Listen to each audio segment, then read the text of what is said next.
Abra sua Bíblia no Evangelho de Lucas, Lucas capítulo 23. Nós vamos falar um pouquinho hoje sobre as três cruzes. Eu acredito que essa mensagem de hoje, que o Espírito Santo colocou no nosso coração para trazer para vocês, essa mensagem ela é uma declaração. Declaração de quê? É uma declaração de que o homem, o ser humano, ele não é salvo por ser bom, ele não é salvo pelas obras que ele faz, ele não é salvo por obediência à palavra de Deus. O ser humano, ele não é salvo porque ele faz caridade, porque ele é muito religioso. O ser humano, ele é salvo por uma graça de Deus. Amém? Lê comigo aqui no telão. Vamos entender o que é a cruz. Cruz, do grego, stauros. Isso, na verdade, é uma recapitulação, né? Stauros, que é formado pelas letras gregas sigma, tau, alfa, upsilon, rho, ômicron e o sigma de final de palavra. Significa estaca ou madeira, tronco, cajado, haste, etc. Por que é importante você ter essa compreensão? Porque existem muitas palavras na Bíblia, existem muitos acontecimentos na Bíblia que estão, na verdade, apontando para a cruz, como símbolo de salvação. Por exemplo, no paraíso de Deus havia uma árvore, chamada árvore, aquela palavra árvore é stauros, porque naquela árvore estava a salvação do homem. Quando Noé construiu a arca foi feita de quê? Stauros, madeira, porque também era um símbolo de salvação. Quando Moisés encontrou-se com Deus, Deus mandou que ele carregasse sempre com ele um stauros. E todas as vezes que Moisés pegava aquele stauros ou aquele cajado e ele manifestava a fé, o poder de Deus se manifestava. Amém? Então a gente vai vendo, né, estudando a Bíblia, você começa a perceber que a Bíblia, desde o começo, ela já vai apontando para a cruz como um símbolo de salvação, o madeiro como símbolo de salvação. Então é importante que você entenda que a cruz, ela fala de salvação, o madeiro fala de, mas ele também fala de condenação, porque ao mesmo tempo que salva alguns, condena outros, porque tudo vai depender de como a pessoa vai se posicionar diante daquilo que ela aprendeu. Que nem a cruz é salvação ou é condenação? Ela é salvação, mas quem não crê na obra da cruz é condenado. Quando Noé fez a arca foi feita para salvar ou para condenar? Foi feita para salvar. Salvou alguns, e o resto? Condenado. Quando você ouve a mensagem da cruz, você está ouvindo uma mensagem de salvação para quem aceita, e para quem rejeita? Condenação.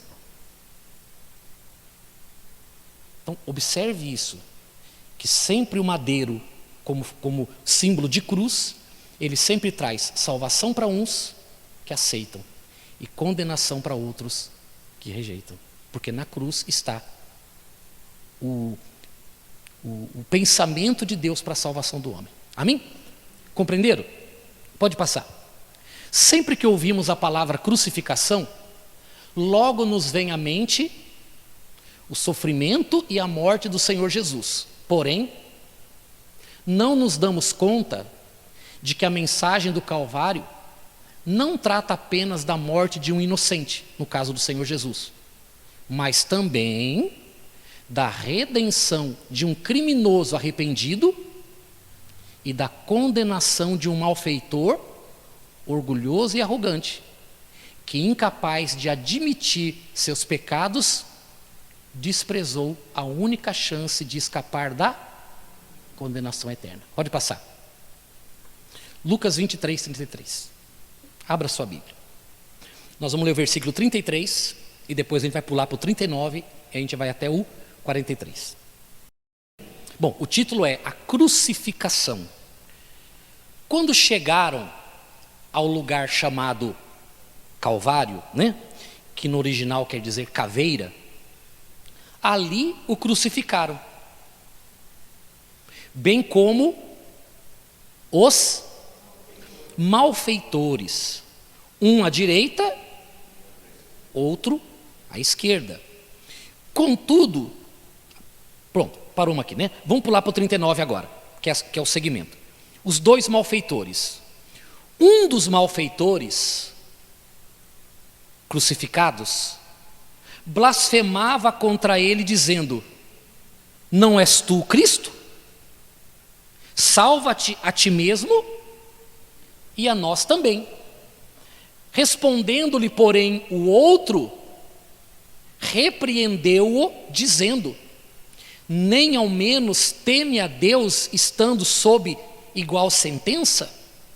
Nós, na verdade, com justiça, porque recebemos o castigo que os nossos atos merecem. Mas este, falando de Jesus, nenhum mal fez. E acrescentou: Jesus, lembra-te de mim quando vieres no teu reino. Jesus lhe respondeu. Jesus lhe respondeu ou lhes respondeu? Jesus lhe respondeu: em verdade te digo que hoje estarás comigo no paraíso. Diga graças a Deus. Bom, então, normalmente quando se fala de crucificação, se pensa logo em Jesus na cruz. Por quê? Porque ele tem um lugar de primazia, né? Ele ocupa o primeiro lugar nesse raciocínio, porque ele é o Salvador e era o inocente. Só que nós também, muitas vezes, não paramos para pensar que na crucificação Jesus não estava sozinho. Havia um malfeitor ao lado direito e um malfeitor ao lado esquerdo, um de cada lado. Por que isso aconteceu? Por que colocaram Jesus no meio de dois? Tem um ditado que diz assim: me diga com quem você anda. A ideia, na ocasião, era justamente mostrar para todos que Jesus era um criminoso, que Jesus era um malfeitor. Por isso colocou ele no meio de... Por exemplo, quer ver? Pense da seguinte forma: você é uma pessoa honesta. Você está sentado no ponto de ônibus, para pegar o ônibus. Tem uma pessoa sentada do teu lado e outra sentada do teu lado direito. Você não sabe quem são aquelas pessoas, mas são dois criminosos procurados pela polícia, sentados do teu lado. A polícia chega, 2, 3 carros de polícia chegam ali, o policial sai do carro e prende todo mundo ali. Você fica ou você vai? É triste isso, né? Mas você vai. Por que você vai? Porque quem está no meio de dois criminosos é um criminoso também. É assim que se interpreta. Nem sempre é verdade. A cruz mostra isso. Mas normalmente é a primeira ideia que se tem. E é exatamente essa ideia que tentaram passar quando colocaram Jesus no meio de dois malfeitores. Por quê? Porque a ideia era denegrir a imagem de Jesus. A ideia, naquela ocasião, era mostrar que Jesus era um blasfemo, que Jesus era uma pessoa maldosa, que Jesus era... Enfim, eles estavam tentando denegrir a imagem dele. E por isso colocaram ele no meio de dois criminosos. Criminosos que realmente eram criminosos. E colocaram Jesus ali no meio. Só que Jesus era inocente. Bom, um dos malfeitores, no versículo 39, diz assim, olha: um dos malfeitores crucificado blasfemava contra ele, dizendo: não és tu o Cristo? Salva-te a ti mesmo e também a nós. Olhe para cá. Na verdade, ele estava blasfemando. Ele não estava questionando assim: Senhor, o Senhor é mesmo Cristo? Se o Senhor é Cristo, por favor, salva o Senhor e salva. Não, ele não estava dizendo isso. Ele estava dizendo o seguinte: se o Senhor fosse Cristo, como o Senhor está dizendo que é, ou como dizem que o Senhor é, o Senhor salvaria o Senhor e a nós também. Mas eu pergunto, a salvação pela qual ali ele se referia, era a salvação da alma? Ou era o escape da cruz? Ele não estava preocupado com a alma dele. Ele não estava preocupado. Ele estava preocupado em sair daquela cruz. E ele falou assim: se tu és quem? O quê? Se tu és o Cristo, veja, ele poderia ter dito assim, ó, se tu és o Salvador, não, ele disse tu és. Uma pessoa só se referia a Cristo se fosse conhecedor da lei de Deus. Amém? Porque a palavra Cristo, coloca para mim, a palavra Cristo significa Messias ou ungido, que é o escolhido. Uma pessoa, para dizer assim, ó, o Senhor não é o Messias, o Senhor não é o ungido, que é o significado da palavra Cristo, estava se referindo ao que a lei de Moisés dizia, porque a lei de Moisés previa que um dia Deus iria enviar, Deus iria ungir alguém, e esse alguém seria o Salvador do homem, o Salvador da humanidade, porque ele viria para salvar o homem dos seus pecados. Vocês estão acompanhando o raciocínio? Sim ou não? Então, quando ele fala assim, olha, se o Senhor é o Cristo, se o Senhor realmente é o Messias, se o Senhor é aquele que a Bíblia diz, que a lei diz que salvaria o homem dos seus pecados, então salva-te a ti mesmo e também a nós. Esse homem era um judeu. Esse homem era um judeu, ele era um religioso malfeitor. Exatamente como o outro também era. Compreende, sim ou não? Eles eram religiosos porque conheciam a lei. Eram judeus e, no entanto, eram malfeitores. Só que esse aqui blasfemava contra Jesus e o que ele queria, na verdade, era sair da cruz. E ele disse, se tu és o Messias, o Cristo, salva-te a ti mesmo e a nós. Como? Tira a gente, desce da cruz e me tira da cruz também. O que ele não sabia é que realmente a salvação estava ali naquela cruz. Se Jesus descesse da cruz, ele salvaria ele da cruz e talvez salvasse o malfeitor que estava do lado dele. Mas e o resto da humanidade? Estaria sendo condenada. Todos nós seríamos condenados. Por quê? Porque justamente o que ele não havia entendido é que a salvação estava justamente ali naquela cruz. De que forma? Jesus tomando o nosso lugar na cruz. E não foi só na cruz. É importante que você compreenda isso. A cruz foi uma das punições. Por quê? Porque na lei de Deus, havia uma punição específica para cada crime específico. Determinados pecados, determinadas punições. Por exemplo, não haviam pecados na Bíblia, o adultério, por exemplo. O adultério ele era punido com apedrejamento, não com a cruz. Jesus foi apedrejado? Foi. No caminho até o Calvário, Jesus foi apedrejado. Jesus foi cuspido, porque haviam punições que a pessoa era cuspida e rejeitada. Para cada crime, para cada pecado havia um tipo de punição. Jesus ele precisava passar por todo tipo de punição para poder ser o salvador de todos os pecadores. Mas e a cruz? Também era uma punição? Era, mas para qual crime? Hediondos. A cruz só era aplicada, a crucificação só era aplicada quando o criminoso ele cometia crime contra Deus ou contra o rei, contra o governo, contra o Estado. Ele era punido então com a crucificação. Crimes hediondos, considerados hediondos. Então, na verdade, Jesus ele foi punido pela cruz. Mas não só pela cruz, a vida de Jesus foi uma punição.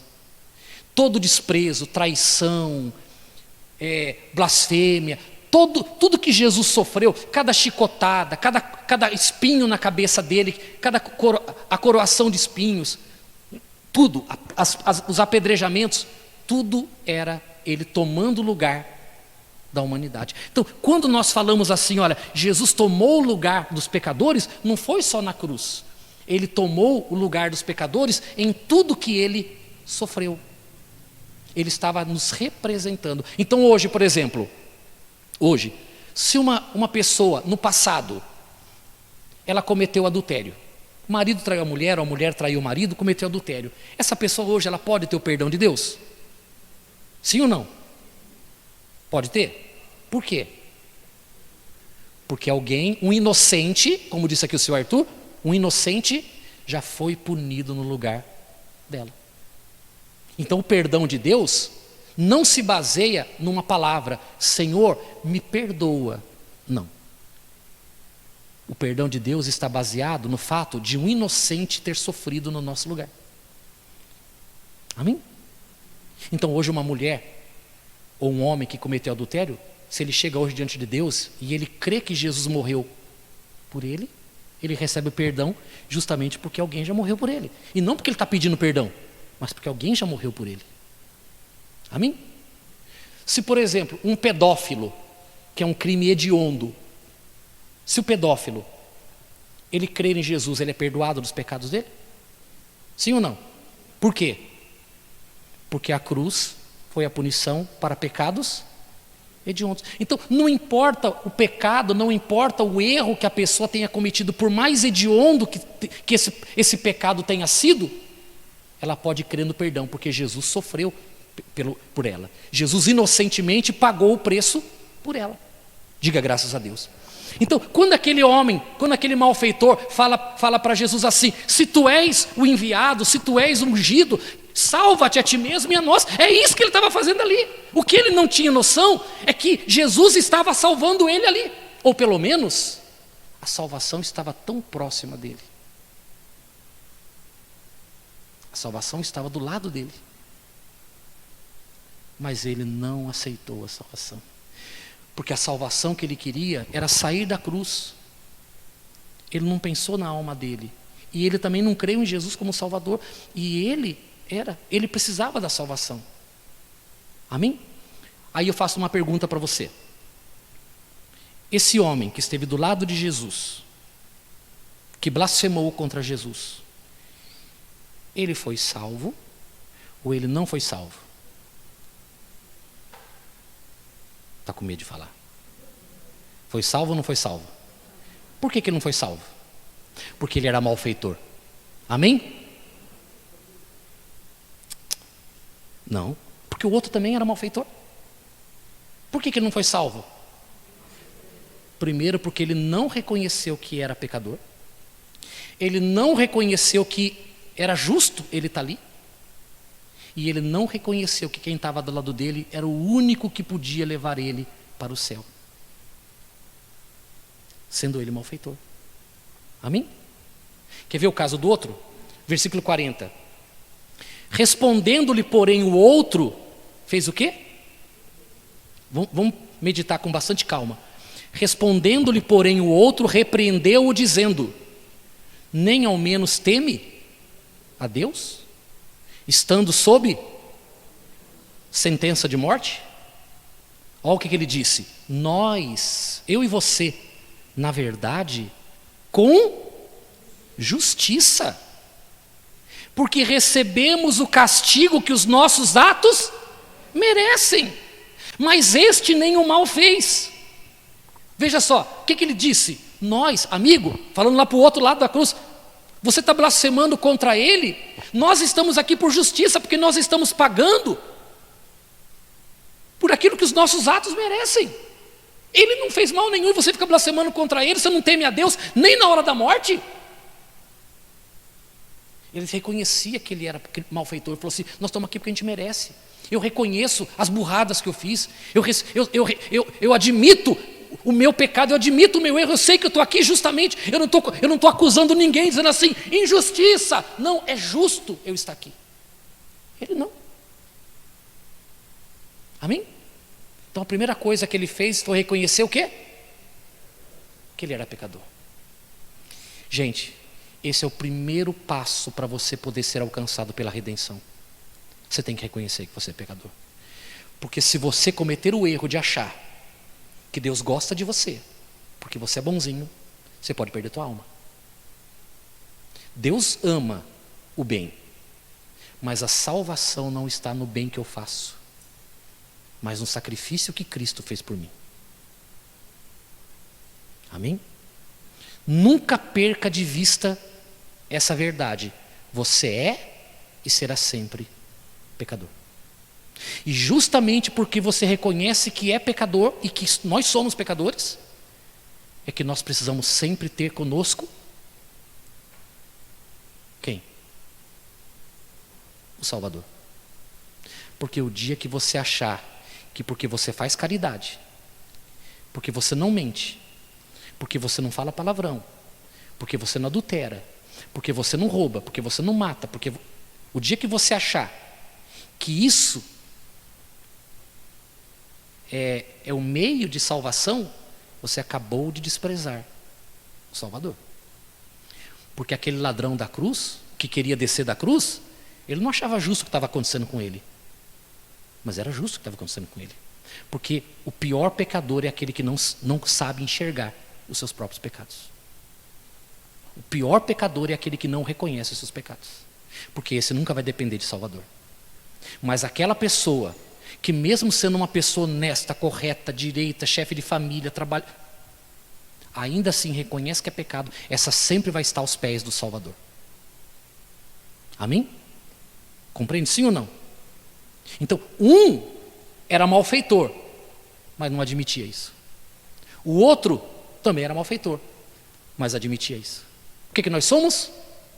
Malfeitores. Amém? Pastor, mas eu faço muitas coisas boas. Faça mais ainda. Só que nunca se baseie nisso. Nunca se apoie nisso. Porque o homem não é salvo pelas obras, o homem é salvo pela fé na obra que Jesus realizou na cruz. Não está no homem o poder de ser salvo. Está em Cristo o poder de salvar o homem. Amém? Para terminar, o versículo 42 diz assim: e acrescentou. O que o malfeitor acrescentou? Jesus, lembra-te de mim. Como que ele sabia que Jesus viria? Quem falou para ele? Ele era uma pessoa religiosa. Ele tinha conhecimento. Ele se perdeu no meio do caminho, mas ele era um judeu e ele tinha conhecimento que esse Messias um dia ele voltaria para buscar o seu povo. E ele disse: lembra-te de mim quando vieres no teu reino. Qual foi a resposta de Jesus para ele? Jesus lhe respondeu: em verdade te digo que hoje estarás comigo no paraíso. Hoje. E ele acrescentou aqui, porque você é um homem justo. Evangelho segundo o pastor Paulo Lopes. Está escrito isso? Mas ele foi salvo. Jesus falou: você vai estar comigo? Quando? Hoje. Eu não vou tirar você dessa cruz. Não vou tirar você daí. Nem eu posso sair daqui. Mas eu garanto uma coisa para você: daqui a pouco, no lugar onde você vai estar, nunca mais você vai lembrar de dor, sofrimento ou tristeza e de mais nada. Amém? Veja, os dois malfeitores, um à direita, outro à esquerda, um foi salvo e o outro condenado. E não é porque eles eram bons ou maus, simplesmente porque num dado momento um deles teve a capacidade de reconhecer que era pecador e olhar para o Salvador. Quando ele olha para o Salvador, ele é salvo. Está aí a nossa salvação. Amém? Você recebe a salvação quando você perdido, olha para o Salvador. Ali você é salvo. Dali para frente, dependendo do teu coração e da tua sinceridade, dependendo do espaço que você vai dar para o Espírito Santo trabalhar na sua vida, você pode ser transformado numa pessoa maravilhosa ou não tão maravilhosa assim. Mas vai depender muito do seu coração diante de Deus. O importante é que você procure ser melhor. Amém? Que você, salvo em Cristo, mude dentro da vontade de Deus, mude como marido, como esposa, como filho, como pai, como mãe, como cidadão, como trabalhador. Que você mude, que você procure ser um homem que agrade a Deus. Mas veja, a sua salvação começou aonde? Na santidade ou no pecado? No pecado. Porque quem é santo não precisa de salvação. O pecador precisa de salvação. Amém? Então eu sou salvo e o resultado dessa salvação é uma nova vida. Então, a minha vida vai refletir a minha salvação. Mas eu não vou ser salvo porque eu melhorei. Não. Eu melhorei porque eu fui salvo. Amém? Você compreende isso, pessoal? Sim ou não? Isso precisa ficar aqui dentro, guardado, as 7 chaves. As 7 chaves. Somos salvos pela graça de Deus. Você é salvo porque você enxergou em Jesus o teu Salvador. Você é salvo não por obediência, por santidade, por nada disso. Você é salvo porque Deus fez uma obra maravilhosa de salvação por nós através da pessoa do Senhor Jesus. Diga graças a Deus. Amém? Dê uma salva de palmas para o Senhor Jesus.